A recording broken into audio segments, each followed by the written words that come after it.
Hello tout le monde, j'espère que vous allez bien. Aujourd'hui on se retrouve pour une nouvelle vidéo du calendrier de l'Avent de pratique.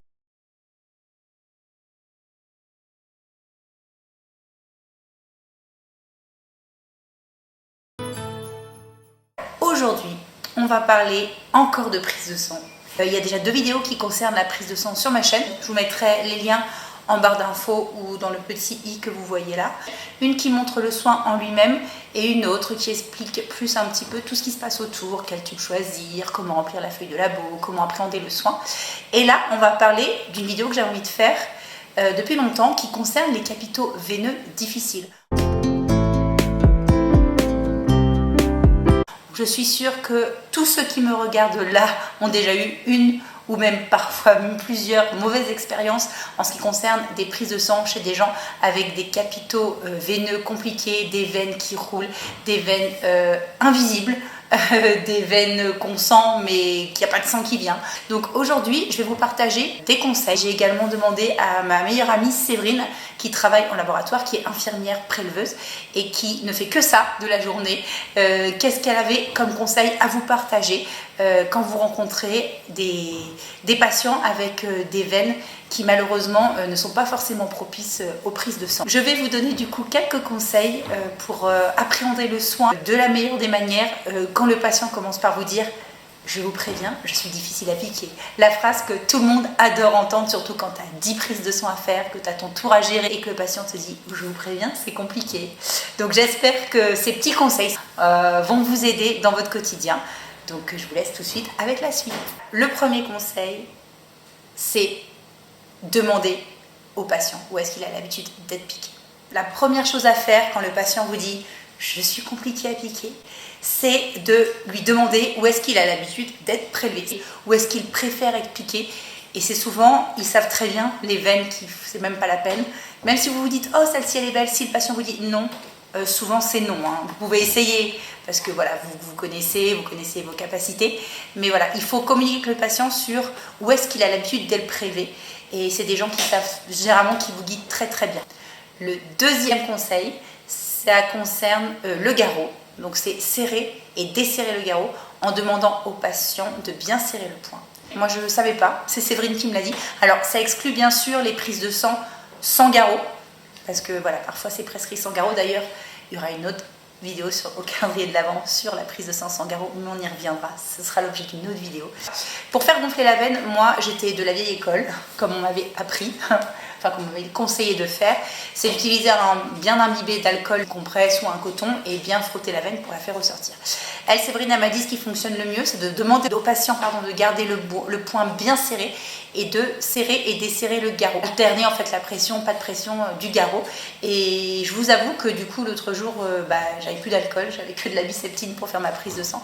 Et du coup j'ai essayé la technique de Séverine que j'avais jamais essayée et qui fonctionne très très bien. Donc Séverine a vraiment des conseils à viser. Le troisième conseil, ça concerne les sites de prélèvement. Il ne faut pas se limiter au pli du coude. Et c'est un de mes défauts. Voilà. Moi, c'est vrai que quand je fais une prise de sang, les gens, la première chose que je fais, c'est directement aller voir au pli du coude. Notamment quand ils me disent qu'ils sont compliqués à piquer, parce que pour moi, c'est vraiment les voies les plus faciles à trouver et les plus... Voilà, c'est celles qu'on voit le mieux, quoi. Et Séverine a me dit non, il faut vraiment regarder la phase antérieure, extérieure du bras, regarder partout.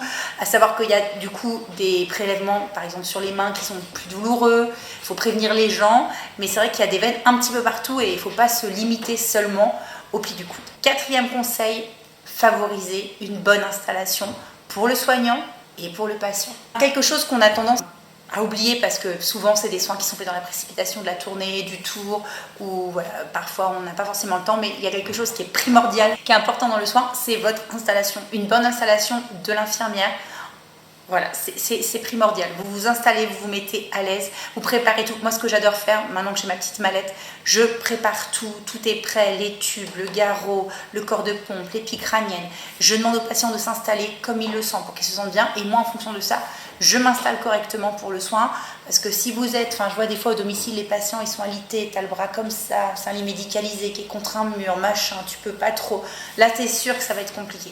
Il faut vraiment demander aux patients d'abord de s'installer comme ils le souhaitent pour être bien. Et vous, après, vous vous adaptez pour être le mieux possible pour effectuer un prélèvement dans les meilleures conditions. Privilégier le confort de chacun, ça peut que aider aux soins et prendre votre temps. Alors, je sais que c'est difficile quand quelqu'un a 15 prises de sang à faire, 150 toilettes, j'exagère, oui.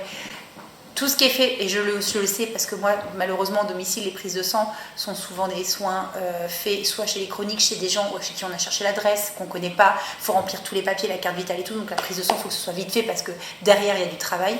Mais mine de rien, se poser et dire, de toute façon, la précipitation n'apporte rien de bon, c'est vrai.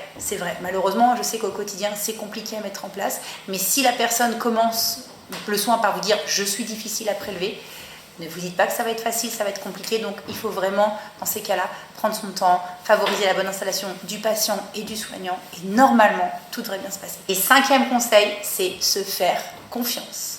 Effectivement, c'est primordial de se faire confiance. Vous verrez que quand vous aurez 2, 3, 4, 5, 10 ans de métier, ça vous arrivera encore de rater des prises de sang, ça ne fait pas de vous un mauvais soignant, ça arrive à tout le monde.